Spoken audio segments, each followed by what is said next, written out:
any person, could be me, could be anybody, is in a position where there's a desire, there's been change forced upon me, something's not working that was working before. So there's a desire in me to understand maybe why, maybe understand what I can do differently, but also maybe not have the understanding that it needs to start here. Yeah. So where I might go is what can I do different, and how can I change things? Yeah. Yes. And so what I'm hearing from you is, well, we need to start with awareness. Yeah. And I agree wholeheartedly. And then do you feel like some people get caught up in what that is? Like, what is awareness?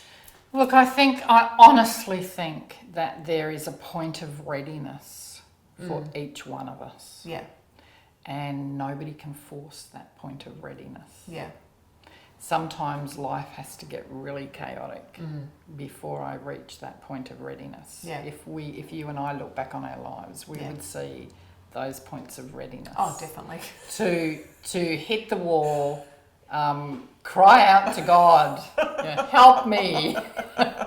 And the answer comes, well, it's you. Yeah. Let's begin with you. And there's a sense of power in that. There is a sense of power in that. Yeah, that it does need to start with me. Yes. And others might take that as actually quite a responsibility, or they might feel that that's there's some blame or something in that. But for me, I think, oh, okay, well, I could do that. There's something I can manage, because it's here. Yes. I might not be able to manage what my children do, like as much as I'd like to, or they're doing that, or I don't necessarily agree, but, okay, what do I have control over? Well, I have control over how I support that, or how I respond to that. Yeah. And there's a real sense of empowerment in that. Absolutely. And I think it's important also to flesh out here that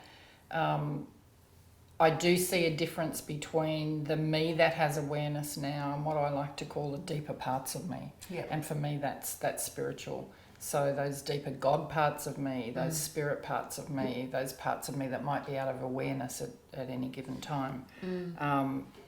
Those are the parts that I want to start to listen to, that I want to bring online, that I want to begin to have awareness of, because there's so much wisdom in those deeper parts, and they're also collective. So this is for me where it becomes collective. There's a collective wisdom, and I can tap into that. What's the collective wisdom? I always like to explain it like a wheel. Yeah. So it's like all the spokes on the wheel feel separate. Yeah. And they all come back to a hub, to a source. Yeah. I don't care what you call that source. I don't care how you connect to that source, or what spiritual practices you use, or what religion you choose to be a part of to get there. Yeah. That is always source. And when it really clicked for me was when I began to realize it's not an entity or something out there, it's the deepest part of me. Yeah. It's me, it's my identity. This gives me goosebumps now.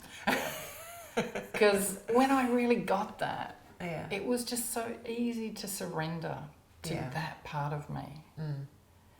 Because I could, and as I speak, I can feel the compassion that comes with that. This source, this deeper part of me is full of compassion and wisdom, challenge. It's that exciting adventure that we're all looking for out there. Yeah. It's in here. The most exciting adventure that I will ever have is looking at me and that journey to source.